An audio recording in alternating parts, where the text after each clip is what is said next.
हर हर महादेव। आप सभी पर भोलेनाथ और मां पार्वती की कृपा सदैव बनी रहे। श्रावण मास महात्म का 9वां अध्याय सुनेंगे, तो चलिए सुनते हैं। ईश्वर बोले, हे सनत कुमार, इसके बाद मैं शुक्रवार व्रत का आख्यान कहूँगा, जिसे सुनकर मनुष्य संपूर्ण अवता से मुक्त हो जाता है। लोगों इससे संबंधित एक प्राचीन इतिहास का वर्णन करते हैं। पांडव वंश में उत्पन्न एक सुशील नामक राजा था। अत्यंत प्रयत्न करने पर भी उसे पुत्र प्राप्त नहीं हो सकी। सभी सर्वगुण संपन्न सुकेशी नामक भाई थी। जब उसे संतान नहीं हुआ तब वह बड़ी चिंतित में पड़ गया। तभी स्त्री स्वभाव के कारण अति साहसयुक्त मानव वाली उसने मासिक धर्म के समय प्रत्येक महीने में वस्त्र के टुकड़े को अपने उदर पर बांधकर उदर को बड़ा बना लिया और अपनी प्रसूति का अनुकरण करने वाली किसी अन्य गर्भिणी स्त्री को ढूंढने लगी। भावी देवयोग से उससे पुरोहित की पत्नी गर्भिणी थी। तब कपट करने वाली राजा की पत्नी ने किसी प्रसव करने वाली को इस कार्य में लगा दिया और उसे एकांत में बहुत धन देकर वह रानी चली गई। उसके बाद रानी को गर्भ जानकर राजा ने उसका पुष्पवन और अनुलोमन संस्कार किया। 8वां महीना होने पर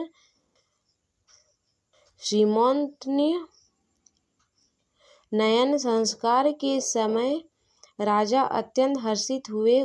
इसके बाद उस पुरोहित पत्नी की प्रसवकाल सुनकर वह रानी भी उसी के समान सभी प्रसव संबंधी चेष्टा करने लगी। पुरोहित की पत्नी चूंकि पहली बार गर्भवती थी, अतः प्रसूति कार्य के प्रति वह अनजान थी और केवल प्रसव कराने वाली दाई के ही कहने पर में स्थित थी। तब उस दाई ने पुरोहित पत्नी के साथ छल करते हुए उसके नेत्रों पर पट्टी बांधी और प्रसव के समय उसके पैदा हुए पुत्र को किसी के हाथ से रानी के पास भिजवा दिया।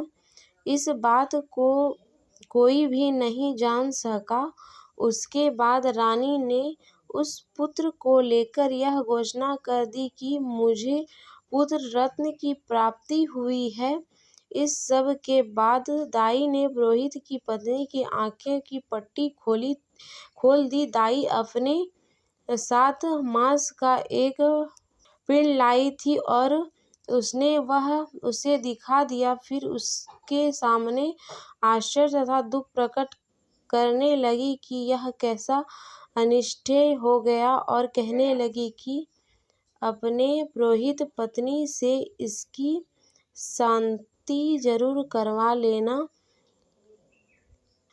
पति से कहने लगी कि संतान नहीं हुई कोई बात नहीं, पर तुम जीवित हो यह अच्छा बात है। इस पर पुरोहित की पत्नी को अपने प्रसव के स्पर्श चिंता से बहुत संदेह हुआ। ईश्वर बोले, राजा ने पुत्र जन्म का समाचार सुन जात कर्म संस्कार कराया और ब्राह्मणों को हाथी घोड़े तथा रथ आदि प्रदान किए। राजा ने कारागार में पड़े सभी कैदियों को प्रसन्नता पूर्वक मुक्त कर दिया। उसके बाद राजा ने सूतक के अंत में नाम कर्म तथा अन्य सभी संस्कार किए। उन्होंने पुत्र का नाम प्रियव्रत रखा। हे सनत कुमार, श्रावण मास के आने पर पुरोहित की पत्नी ने शुक्रवार के दिन भक्ति पूर्वक देवी जीविंदिका का पूजन किया।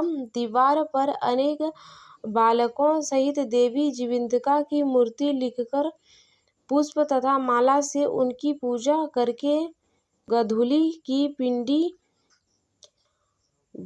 की पिंडी के बने गए 5 दीप उनके सम्मुख उसने जलाए और स्वयं भी गोधूम का चूर्ण भक्षण किया और उनकी मूर्ति पर चावल फेंका और कहा, हे जीवंतिका, हे करुणामय, जहाँ भी मेरा पुत्र विद्यमान हो आप उसकी रक्षा करना। यह प्रार्थना करके उसने कथा सुनकर यथाविधि नमस्कार किया। तब जीवंतिका की कृपा से वह बालक दीर्घायु हो गया और वह देवी उसकी माता की श्रद्धा भक्ति के कारण दिन रात उस बालक की रक्षा करने लगी। इस प्रकार कुछ समय बीतने पर राजा की मृत्यु हो गई। तब पितृभक्ति उनके पुत्र ने उनकी पिता परलोक की क्रिया संपन्न की। इसके बाद मंत्रियों तथा पुरोहित ने प्रियव्रत को राज्य पर अभिषेक बिठाया। गद्दी पर कुछ वर्षों तक राजा का पालन करने तथा राज्य भोग कर वह पितरों के ऋण से मुक्ति के लिए गया जाने की तैयारी करने लगा। राजा का भार वृद्ध मंत्रियों पर भक्ति पूर्वक सौंपकर और स्वयं के राजा होने का भाव त्याग कर उसने कार्तिक का भेष धारण कर लिया और गया के लिए प्रस्थान किया। मार्ग में किसी नगर में किसी गृहस्थ के घर में उन्होंने निवास किया। उस समय उस गृहस्थ की पत्नी को प्रसव हुआ था। उसके पहले षष्ठी देवी ने उसके 5 पुत्रों को उत्पन्न होने के 5वें दिन मार दिया था। यह राजा भी उस समय 5वें दिन ही वहां गया हुआ था। रात में राजा के सो जाने पर उस बच्चे को ले जाने के लिए षष्ठी देवी आई। जीवंतिका देवी ने उस षष्ठी देवी को यह कहकर रोका कि राजा को लांघ कर मत जाओ। तब जीवंतिका के रोकने पर वह षष्ठी जैसे आई थी वह वैसे ही चली गई। इस प्रकार उस गर्भ स्वामी ने उस बालक को 5वें दिन जीवित रूप में प्राप्त किया। यह लोग इतने प्रभाव वाले हैं, यह देखकर उस गृहस्थ ने राजा से प्रार्थना की, हे राजन, आपका निवास आज के लिए मेरा ही घर में हो। हे प्रभु, आपकी कृपा से मेरा यह 6ठा पुत्र जीवित रह गया। उसके इस प्रकार प्रार्थना करने पर करुणानिधि उस राजा ने कहा कि मुझे तो गया जाना है। तब राजा गया के लिए प्रस्थान कर गए। वह पिंडदान करते समय विष्णुपद वेदी पर कुछ अद्भुत घटना हुई। उस पिंडी को ग्रहण करने के लिए तो हाथ निकालकर आए। तब महान विस्मयुक्त राजा ब्राह्मण के कहने पर उन्होंने विष्णुपद पर पिंड रख दिया। इसके बाद उन्होंने किसी ज्ञानी तथा सत्यवादी ब्राह्मण से इस विषय में पूछा। तब उस ब्राह्मण ने उससे कहा कि यह दोनों हाथ आपके पितर के थे। इसमें संदेह हो तो घर जाकर अपनी माँ से पूछ लीजिए, वह बता देगी। तब राजा चिंतित तथा दुखी हुए और मन में अनेक बातें सोचने विचारने लगे। वे यात्रा करके पुनः वहां गए जहां वह बालक जीवित हुआ था। उस समय भी उस स्त्री को पुत्र उत्पन्न हुआ था और वह उसका 5वां दिन था।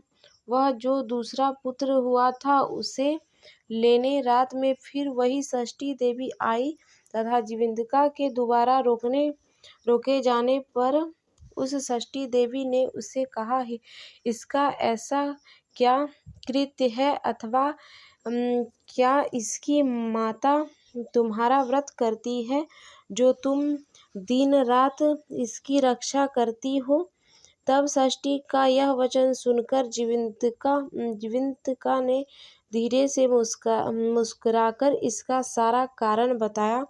उस समय राजा यथन शयन का बहाना बनाकर वास्तविक जानने के लिए जाग रहा था, अतः उन्होंने जीवंतिका और षष्ठी दोनों की बातचीत सुन ली। जीवंतिका ने कहा, हे षष्ठी, श्रावण मास में शुक्रवार को इसकी माता मेरी पूजन में रहती है और व्रत और संपूर्ण नियम का पालन करती है। वह सब मैं आपको बताती हूँ। वह हरे रंग का वस्त्र तथा कंचुकी नहीं पहनती और हाथ में उस रंग की चूड़ी भी नहीं धारण करती। वह चावल के धोए के जल को कभी नहीं लांघती, हरे पत्ते के मंडप के नीचे नहीं जाती और हरे वर्ण का होने के कारण करेले का शौक भी वह नहीं खाती, साग भी। यह सब वह मेरी प्रसन्नता के लिए करती है, अतः मैं उसके पुत्र को किसी को मारने नहीं दूंगा। यह सब सुनकर राजा प्रियव्रत अपने नगर को चल गए। उसने देश के सभी नगरवासी स्वागत के लिए आए। तब राजा ने अपनी माता से पूछा, माता, क्या तुम जीवंतिका देवी का व्रत करती हो? इस पर उसके माँ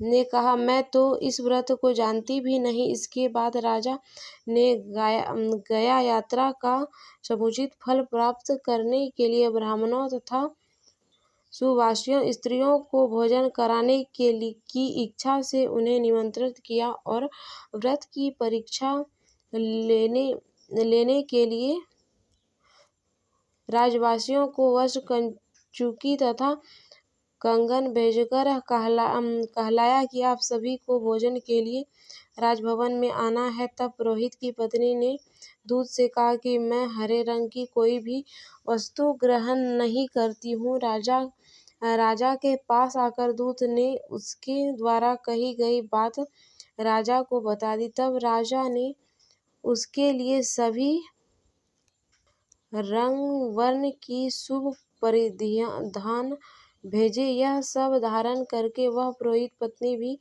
राजभवन में आई। राजभवन के पूर्व द्वार में चावल के धोने का जल पड़ा था देखकर और वहाँ हरे रंग का मंडप देखकर वह दूसरे द्वार से गई। तब राजा ने पुरोहित की पत्नी को प्रणाम करके इस नियम का संपूर्ण कारण पूछा। इस पर उसने इसका कारण शुक्रवार का व्रत बताया। उस प्रियव्रत को देखकर उसके दोनों स्तनों में से बहुत दूध निकलने लगा। दोनों वक्षस्थलों ने उस राजा को दूध की धाराओं से पूर्ण रूप से सिंचित कर दिया। तब गया में विष्णुपदी पर निकलने दोनों हाथों जीवंतिका तथा षष्ठी दोनों देवियों के वार्तालाप तथा पुरोहित पत्नी के स्तनों से दूध निकलने के द्वारा राजा को विश्वास हो गया कि मैं इसी का पुत्र हूँ।